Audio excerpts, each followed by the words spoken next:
Hello, Mr. Mayor. My name is Matthew Epler. Hello. I'm a part of the contracting team that you have hired to put forth a new radical energy plan to boost the energy output of Oregon by, the goal was 20,000 megawatts. And I understand it's an ambitious goal, but I believe that the upsides and positive benefits that for the community and for the environment as a whole will outweigh any costs that may arise during the construction. Where are we going to focus first? We have found that there's a large untapped wealth of renewable energy just sitting right off the coastline.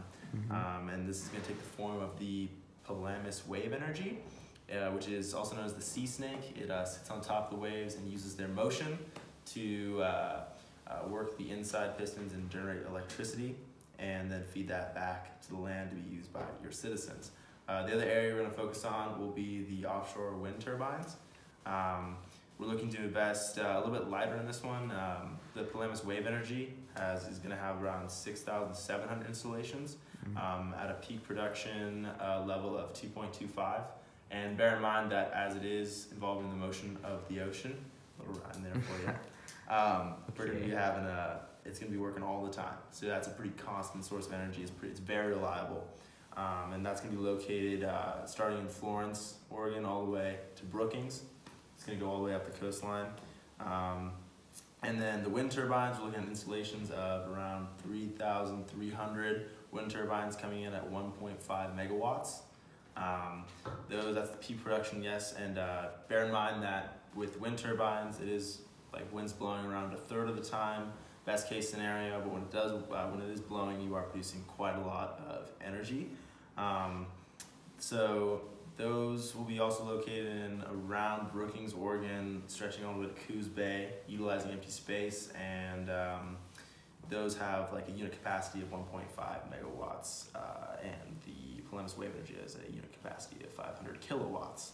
How are we going to store this energy? Because we all know with the renewables that are using the nature, it's unpredictable, so you gotta have a way to postpone the uses and keep the energy around, so when the society needs it, you have it to provide.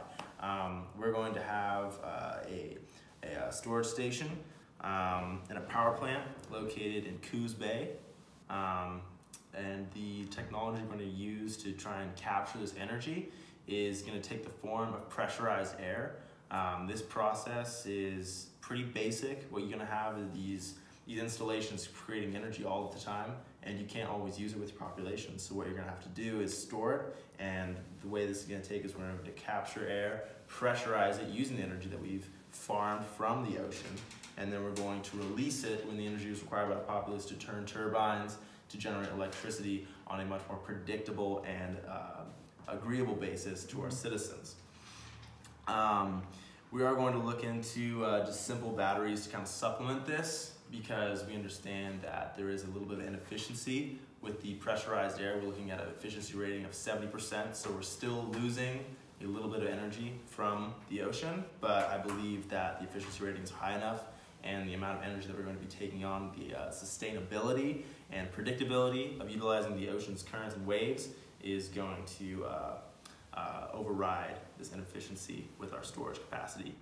And then one of the more important parts is how is the populace going to agree to such a huge undertaking that will completely change the landscape of our energy forever. I think what it comes down to is just jobs. It's providing a stable platform for families in need to come and move to the coast, and finding that they can revamp their lives, really just start over. And we're not going to sell it as a solution to save the world. We're going to sell it as a solution to help our citizens. So you're looking more at economic benefits rather than environmental? In my eyes, the economic benefits are the #1 reason why we're doing this. It's time to revamp and revitalize the communities along the coastline that have kind of declined as the economy has been based solely around tourism. And yeah, it's more of an economic focus, but I believe the benefits will be showing Oregon as a